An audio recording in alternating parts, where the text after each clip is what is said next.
High guys, welcome back to my channel Rajdin vlog. কেমন আছো তোমরা? আমরা খুব ভালো আছি।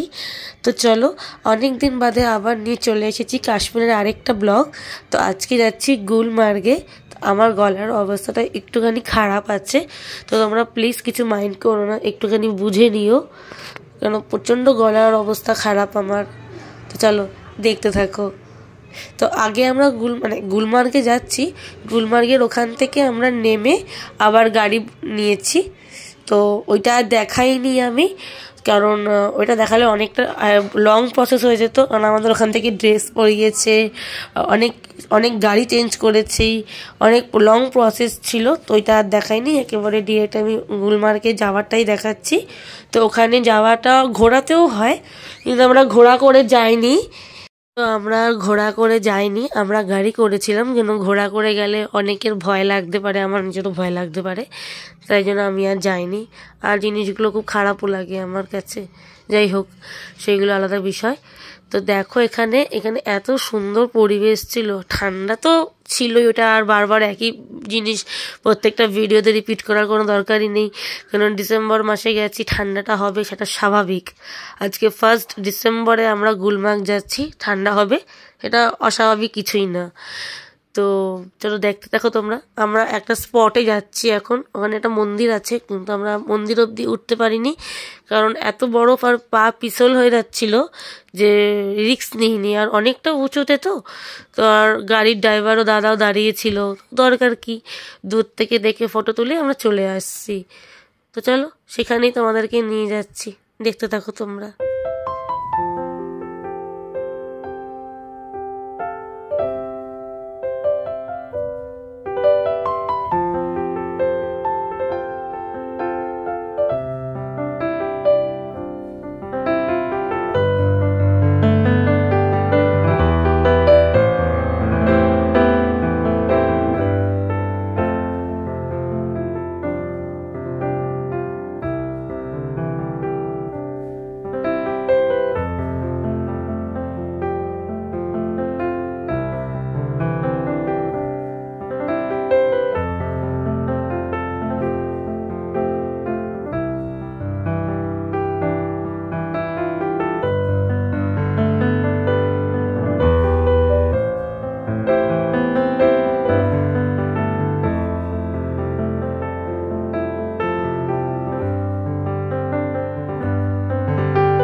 এই জায়গার মন্দিরটার কথা আমি এতক্ষণ বলছিলাম, সেই দেখো একদম খুব আবছা হয়ে গেছে, কারণ কুয়াশার মতন অনেক মেঘের ভর্তি, কারণ আমরা অনেকটা উঁচুতে আছি।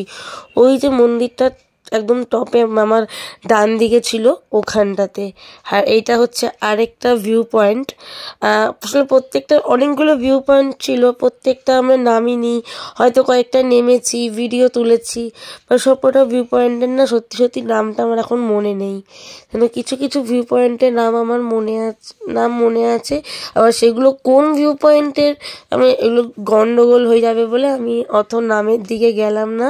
যেহেতু আমার ইচ্ছা তোমাদেরকে সবাইকে ওখানকার দৃশ্য দেখাবার, তাই আমি জাস্ট দৃশ্যটা দেখাচ্ছি, আদারওয়াইজ আর কিছু বলছি না। তো তোমরা দেখতে থাকো।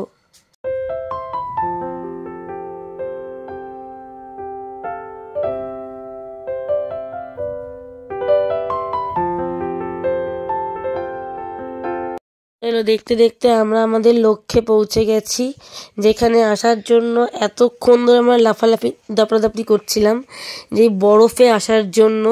সত্যি এখানে বিশাল বরফ, আমাদের পেছন দিকে আরও বরফ ছিল। যেহেতু দিদাকে নিয়ে ওখানে ওঠা পসিবল নয়, তাই জন্য আমরা কেউই উপরে উঠিনি, কারণ দিদাকে ছেড়ে যাব না বলে। আর ওই পোর্শনটা দেখেছো পুরো সাদা, মানে ওখানটা পুরোটাই বরফ, আর কিচ্ছু নেই ওখানে, জাস্ট বরফ। ওখানে যাবারই ইচ্ছা ছিল, কিন্তু দিদা পায়ের প্রবলেমের জন্য ওখানে উঠতে পারবে না, তাই আমরা উঠিনি। আমরা জাস্ট এখানে যা বরফ পেয়েছি এখানেই আমাদের আনন্দ করে ফেলেছি, প্রচুর এখানেই বরফ পেয়ে গেছি, আর ওখানে উঠে কী লাভ। মানে এখানে বরফ পেয়ে আমরা যা কীর্তন করেছি তোমরা সব দেখতে পারবে, দেখতে থাকো তোমরা। তো চলো দেখো কত বরফ, এই বরফটা দেখার জন্যই তো আমরা এত দূর এত কষ্ট করে রাত রাত গাড়ির মধ্যে বসে জেগে এখানে এসেছি জাস্ট একটুখানির জন্য। আর এখানে বরফ পেয়ে সবার উল্লাস চালু হয়ে গেছে। দাদা ওখানে বরফ নিয়ে বসে পড়ে খেলা করছে, আর বাবা এখানে বরফ নিয়ে তো শুয়েই পড়েছে ক্যামেরা নিয়ে। জাস্ট আমি আর পাচ্ছি না, দাদা বলছে এখানে আমাকে ফটো তোল, এখানে এই কর সেই কর। মানে সবাই বরফ পেয়ে না আনন্দে আত্মহারা হয়ে গেছিলাম। বরফ আমরা আগেও দেখেছি, দেখিনি এমন না, কিন্তু যতবার বরফ দেখি ততবারই আমরা কেমন আনন্দে আত্মহারা হয়ে যাই। তো যাই হোক, এখানে বরফ পেয়ে সবাই খুব হ্যাপি। আর কেউ কারোর জামার দিকে যেও না, কারণ আমাদেরকে এমন এমন জামা পরানো হয়েছিল আমাদেরকে পুরো জোকার লাগছিল। যাই হোক, সেটা আলাদা বিষয়।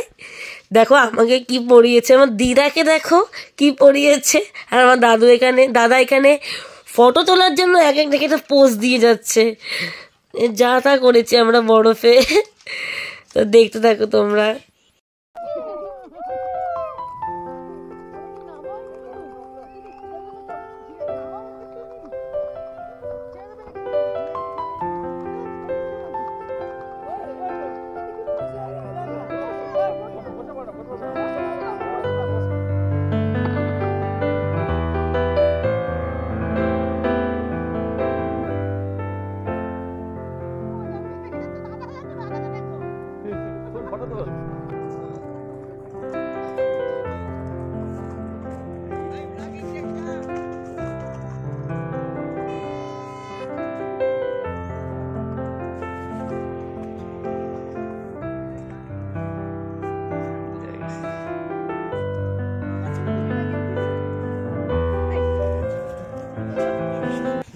দেখো বরফের আনন্দে বাবা বরফ নিয়ে লাফালাফি শুরু করে দিয়েছে। আর সেম কাজ আমিও করতে গেলাম, কিন্তু আমার দ্বারা হলো না। দেখো কেমন ডালা ডালা বরফগুলোই মাথার মধ্যে বাড়ি গেলাম আমি, কিন্তু আমার হলোই না। তো দেখার ওটা না হওয়ার পর আমি এত মন খারাপ হয়ে গেছে, বাবার দিকে তাকিয়ে বললাম এটা কি হলো, পেছন দিকে তাকিয়ে। জামাটা আমার থেকে এত বড় ছিল, আমার হাত জামার ভেতরে ছিল, মানে বাচ্চা কাচ্চা পেঙ্গুইন লাগছিল আমাকে দেখতে। যাই হোক, এখানে আমার মাকে দেখো লুটে পুটে গেছে, আর মানে বরফের মধ্যে শুয়ে পড়েছে এত বরফ দেখে। আর ওখানে মাকে দেখে আমারও শুতে খুব ইচ্ছা করলো, তা আমি পাশে গিয়ে মার পাশ করে শুয়ে পড়লাম। তো বাবাকে বললাম একটা ছোটোখাটো ভিডিও করে দেবে, নিজের কাছে রাখবো, কারণ এই ভিডিও আমি কাউকে দিতে পারবো না, কারণ এত হাসির ভিডিও যদি কাউকে দিই সবাই হাসবে আর কিছু হবে না। তো তাই জন্য ভিডিওটা বাবা করতে গিয়ে বাবা পড়েও গেছিলো, আপনারা সবাই বুঝতেও পারবে এই যে বাবা পড়ে যাচ্ছে ধাপ করে। যাই হোক, দেখতে থাকো তোমরা। লাগছে জোর, ধর লাগছে কোমরে, ধর।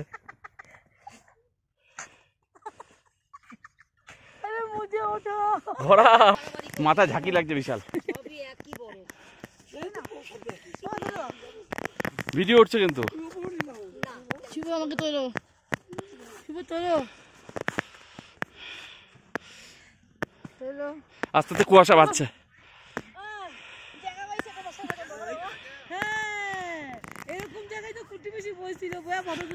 এরকম জায়গায় বসেছিল।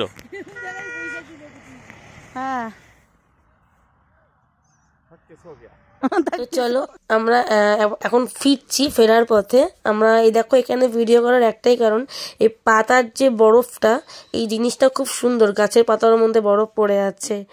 যাই হোক, বেশি ভিডিও একটা করতে পারিনি কারণ আমরা বেশি আনন্দ করছিলাম আর ভিডিও তোলা হয়নি। যাই হোক, এবার আমরা এখান থেকে চলে যাচ্ছি। তো আমরা আজ এখান থেকে বেরিয়ে সোজা দিল্লি চলে যাব।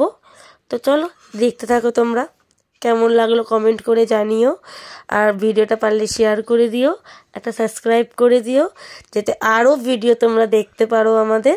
চলো আজকের জন্য এইটুখানি, চলো আবার দেখা হচ্ছে পরের একটা ব্লগে। আজকের জন্য এইটুখানি, টাটা।